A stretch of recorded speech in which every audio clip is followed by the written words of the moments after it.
Au lendemain de cette session de novembre du Parlement européen, je voudrais revenir quelques instants sur les principaux textes que nous avons examinés. Nous avons eu une large palette de textes. Je retiendrai le paquet qui concerne le projet Stockholm, c'est-à-dire la mise en cohérence des différents codes, et notamment du code civil entre les différents pays européens. C'est un chantier qui nous engage pour les 5 ans qui viennent. C'est un chantier qui va concerner très directement la vie d'un grand nombre de nos concitoyens, puisqu'il sera question, par exemple, de l'harmonisation des procédures de divorce entre ressortissants de pays différents.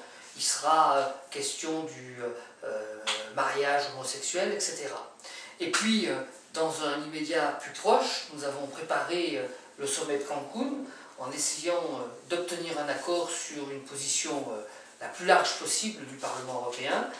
Nous nous sommes prononcés en faveur d'un engagement de réduction du CO2 à hauteur de 30% par rapport à l'origine 2010 en 2020, mais nous avons également souhaité aller un petit peu plus loin en termes de transport, par exemple, et de limitation des émissions. Naturellement, c'est dans un combat, et le mot est choisi volontairement, avec la Chine, avec les États-Unis, que s'engage cette négociation, où il nous faut absolument trouver un accord.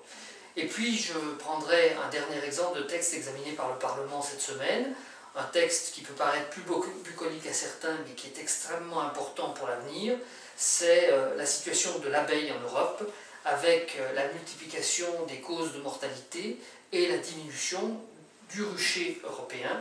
Aujourd'hui, 40% du miel que vous consommez vient de pays hors Union européenne, notamment de Chine, dont on ne connaît pas très bien les conditions de production. Il est donc important que le Parlement se prononce à la fois pour conforter la recherche, essayer de trouver le pourquoi à la mortalité des abeilles, comment y remédier, mais également que le consommateur que vous êtes ait une meilleure information lorsqu'il achète un produit à base de miel ou du miel.